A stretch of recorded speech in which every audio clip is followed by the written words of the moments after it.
They still tell stories about her in the border towns, about the woman who dressed in black and spoke little, whose eyes could stop a man faster than any bullet. The desert folk call her the widow in black. Some say she rides under the moonlight, searching for the men who made her one. Others whisper she died long ago, and it's only her ghost that haunts the trails near the Rio Puerco. But those who've seen the lights of her lantern flicker through the canyons know the truth. She's still out there, and her silence is louder than thunder. The wind moved across the Graves ranch like a prayer gone unanswered. Empty corrals, dry wells, and the faint rattle of a barn door were all that remained of what once was the pride of the territory. Years ago, Marshal Thomas Graves had carved this land out of wilderness with his bare hands and a borrowed plow. Now, the only movement was his widow, Eleanor, her black dress trailing through the dust as she carried water to a pair of nervous horses. She moved with precision, like a woman who had learned that every motion mattered. Her veil hung low, shading a face that had forgotten how to smile. The townsfolk said she'd gone soft in the head since Thomas died. They said grief had hollowed her out. They didn't know that every night, long after their lamps went out, the sharp crack of a revolver echoed across her fields, measured, steady, unerring. Inside the small cabin, the air smelled of gun oil and lilac. A single table stood against the wall, and on it lay a folded flag, a sheriff's badge stained with dried blood, and a cold peacemaker gleaming like new coin. The widow sat in silence before them, her hands resting on the wood, her lips moving in a whisper too faint for the world to hear. Thomas had died 3 months ago. The Ryder gang ambushed him outside Dry Creek, 5 against 1. They'd left him for the buzzards, and the deputy who brought back his body said it was a miracle they'd found what little they did. Eleanor never cried. She'd washed his blood from the uniform herself, her hand shaking only once, when she found the bullet hole over his heart. That night, she'd buried him under the cottonwood by the creek, the same place he once promised to build her a church. Eleanor kept her promise instead. Every morning since, she rose before dawn, cleaned a rifle he left her, and rode the perimeter of her land. The coyotes had learned to stay clear of her fences. The world beyond was indifferent, but her eyes, cold and patient, made even the wind hesitate. As the sun sank behind the mesas, she lined up glass bottles on a wooden rail. One by one, she drew and fired. The first shot missed. The second shattered the bottle clean through. By the 6th, she could hit a coin at 50 paces. She reloaded without looking, each motion calm, practiced. The sound rolled across the open land, bouncing off the canyon walls like a hymn to the dead. In her mind, she could still hear Thomas's voice the morning he left. He'd been shaving by the window, smiling at her through the mirror. "You'll see me by supper, Ellie. They say Clay Ryder's gang is headed north. I'll bring word back before nightfall." "You always do," she'd said, tying his neckerchief. "Just don't go playing hero for every lost soul you meet." He kissed her forehead, laughing softly. "I don't play hero, darling. I just hate bullies." That was the last time she saw him alive.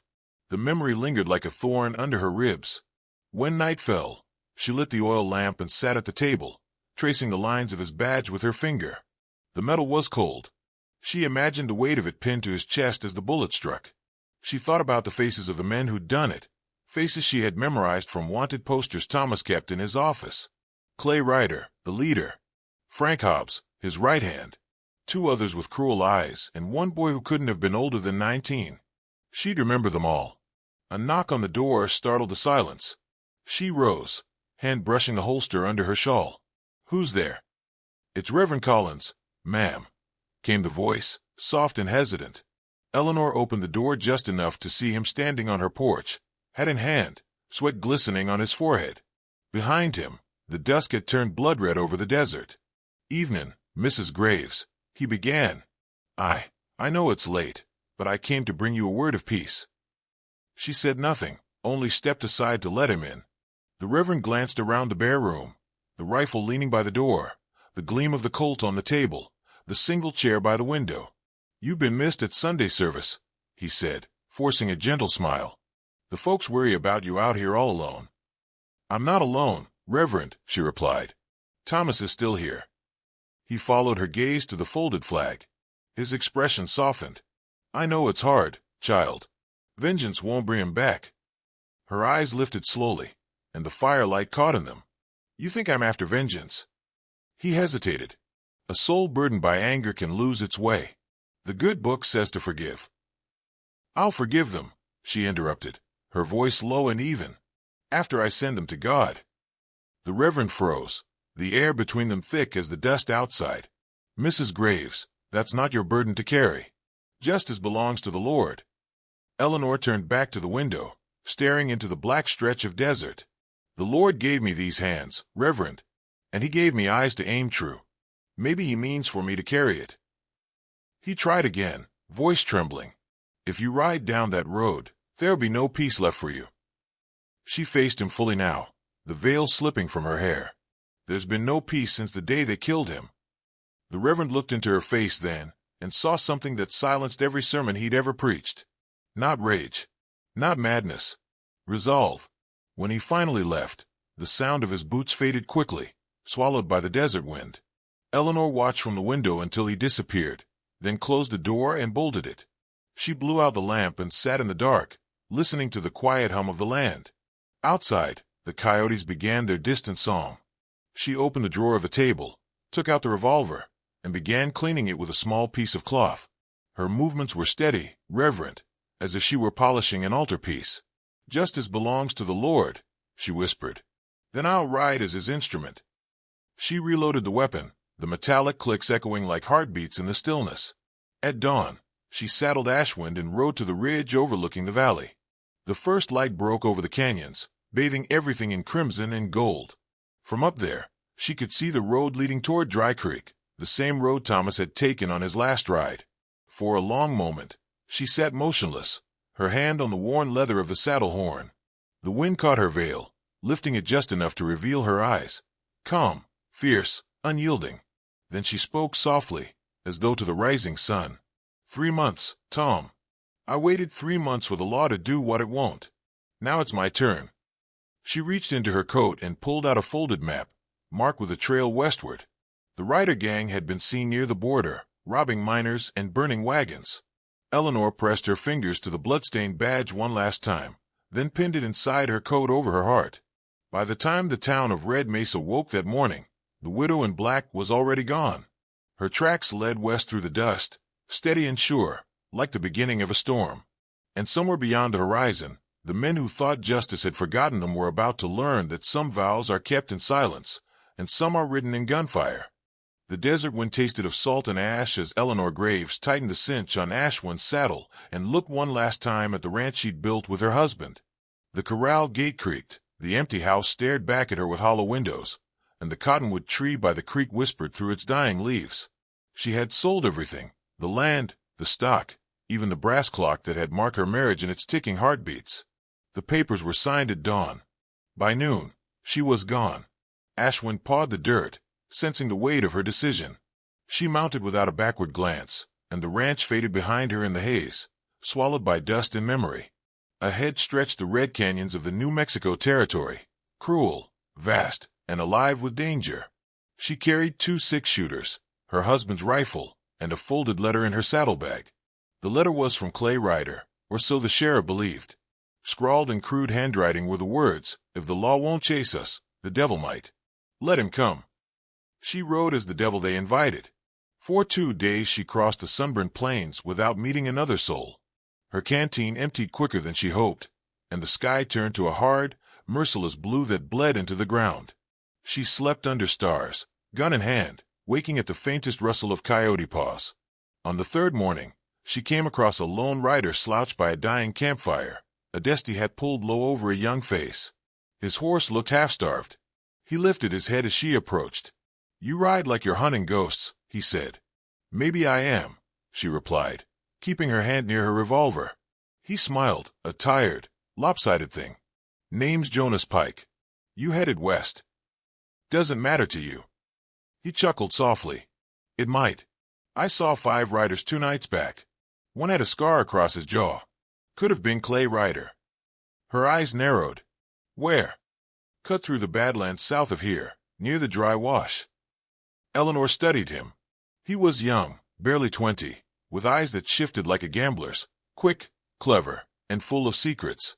"Why tell me that?" "Because I don't fancy meeting them again," he said. "And you look like someone they'd want to stay away from." She hesitated, then nodded toward the horizon. Keep up, if you can. They rode together in uneasy silence. The desert stretched endless, painted in gold and rust, broken only by dry shrubs and the occasional buzzard circling the sky. By nightfall, they reached a lonely town, just 3 buildings and a half-broken sign that read Tularosa Crossing. The saloon's lantern burned weakly, swinging in the hot wind. Inside, the air stank of whiskey and old sweat. A few ranch hands played cards, their laughter brittle as glass. Eleanor pushed through the doors, the sound of her spurs slicing through the chatter. She went straight to the counter, ordered water, and kept her eyes on the mirror behind the bar. Jonas lingered by the door, watching. A man at the poker table turned, squinting at her reflection. "Well, I'll be damned," he said loudly. "A lady in black, carrying 2 colts. Ain't you Thomas Graves' widow?" The room quieted. Eleanor didn't turn. The moon laughed. "Heard O.L. Marshall Graves met the Ryder boys and didn't come out too pretty. Guess the law ain't what it used to be." Jonas shifted, uneasy. The drunk rose from his chair, staggering closer. "What's the matter, darling? Kid got your tongue." The bartender started to speak, but Eleanor moved faster. In a blur of motion, her revolver cleared leather and fired.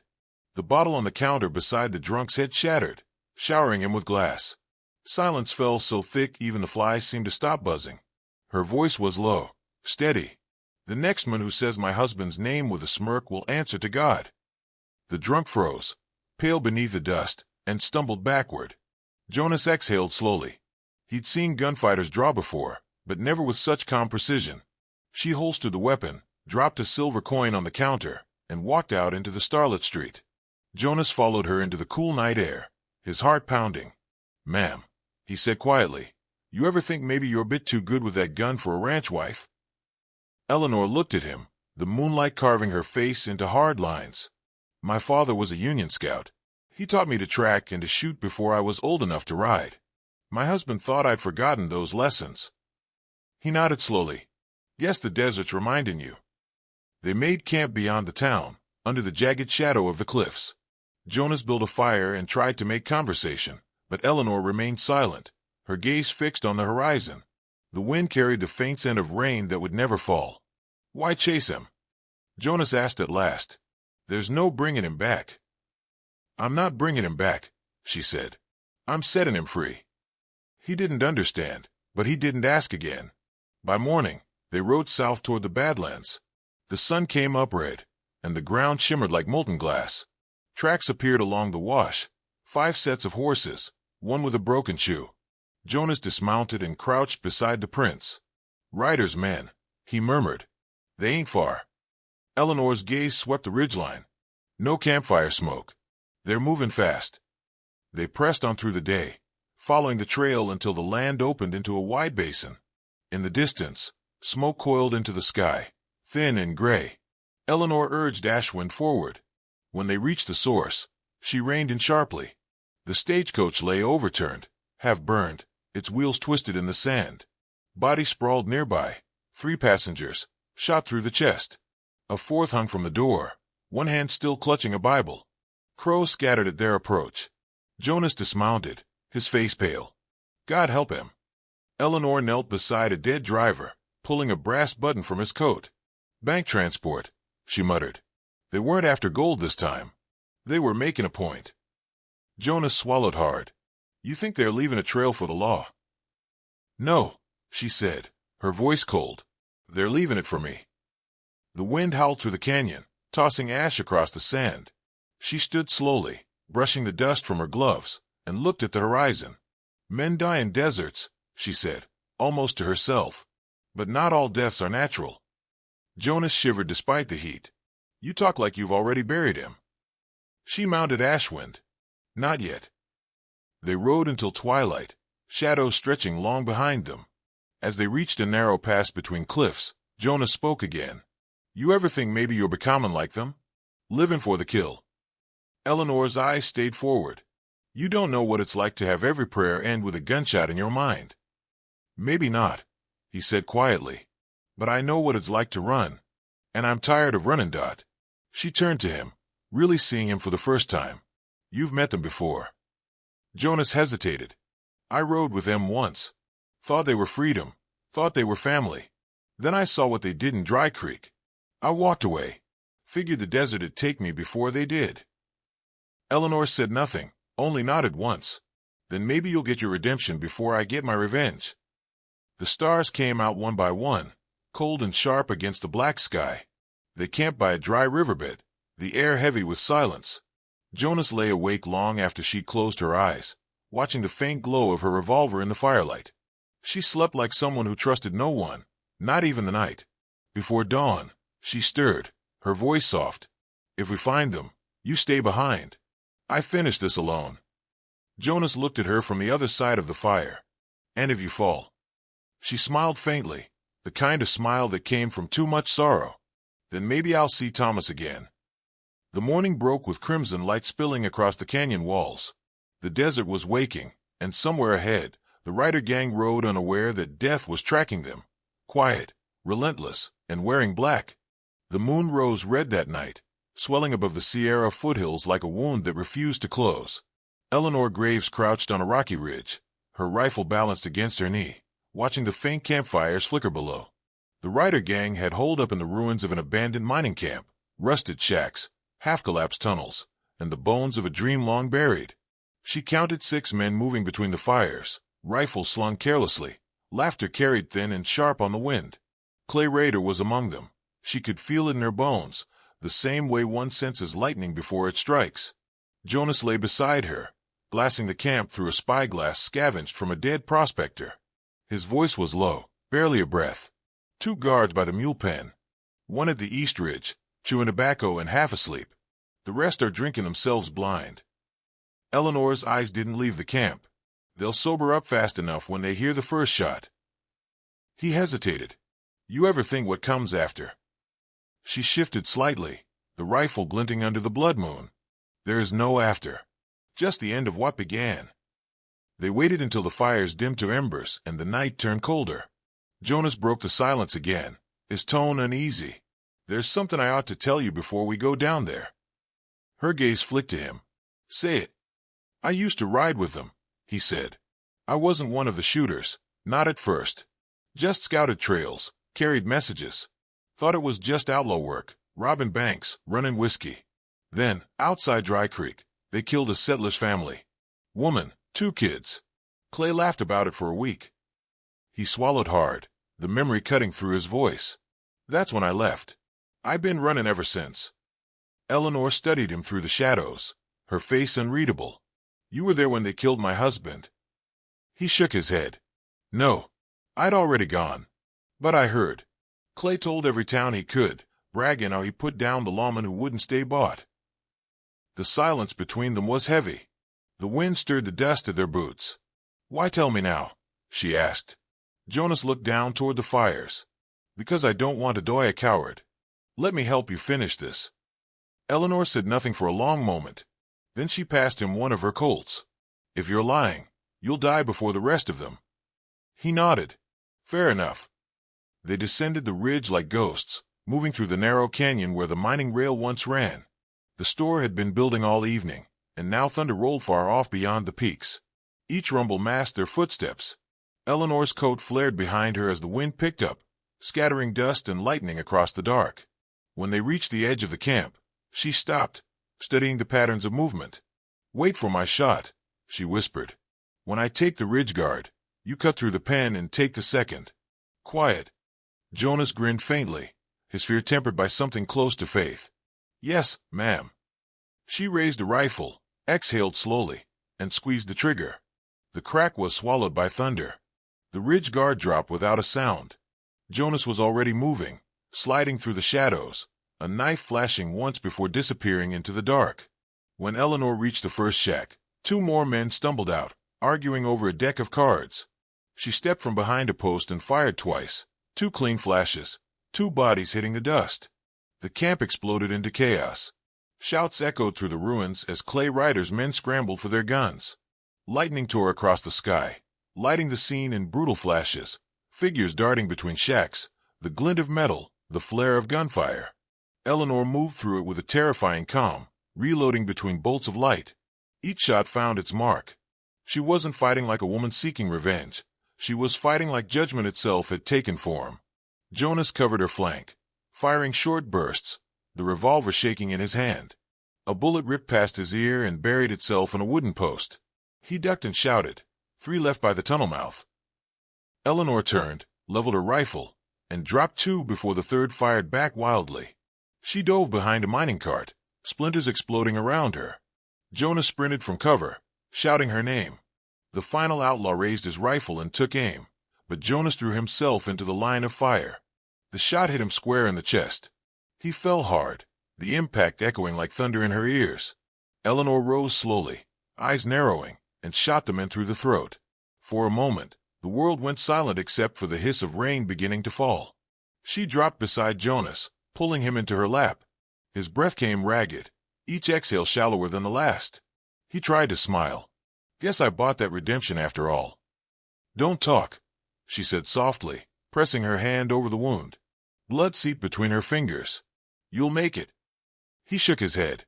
No, but I reckon I finally stopped running. His eyes flicked toward the clouds. You were right, Eleanor.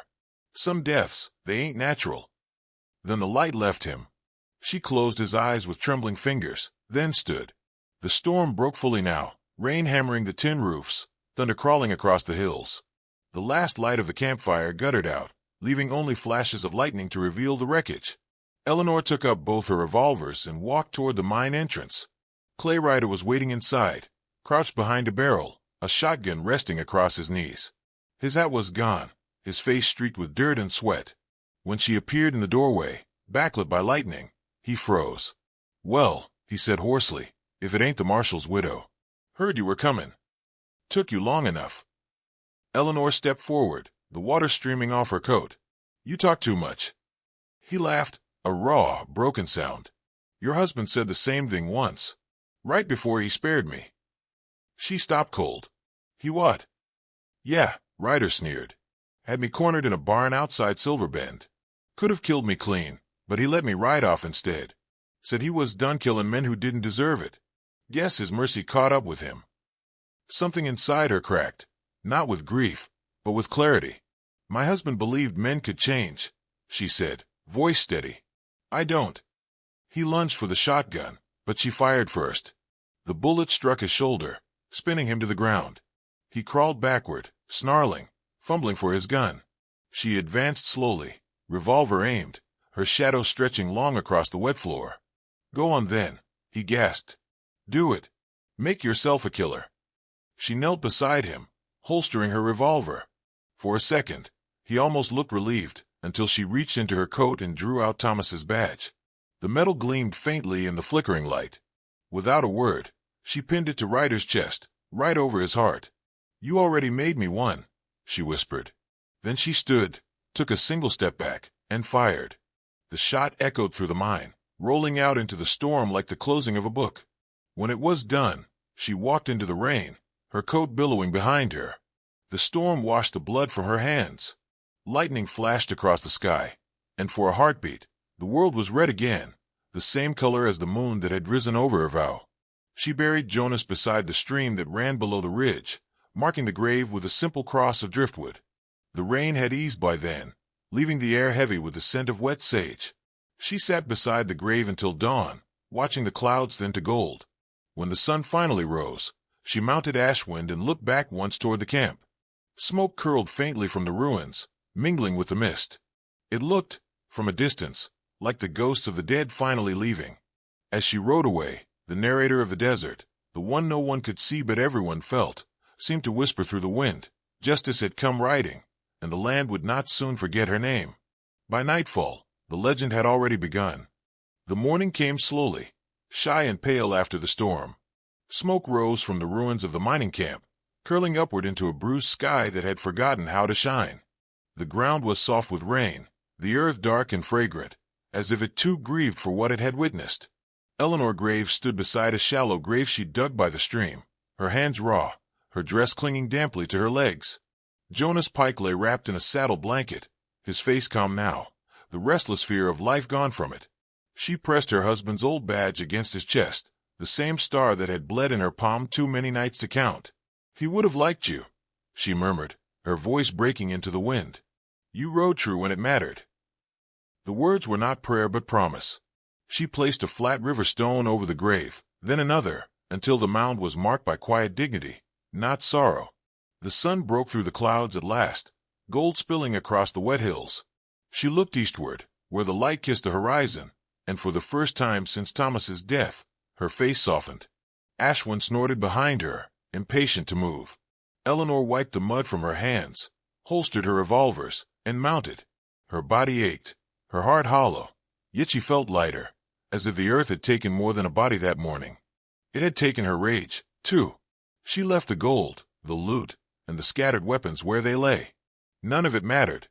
The law would come soon enough, pick over the wreckage, and find the truth written in bullet holes. Let them. She had nothing more to say to lawmen.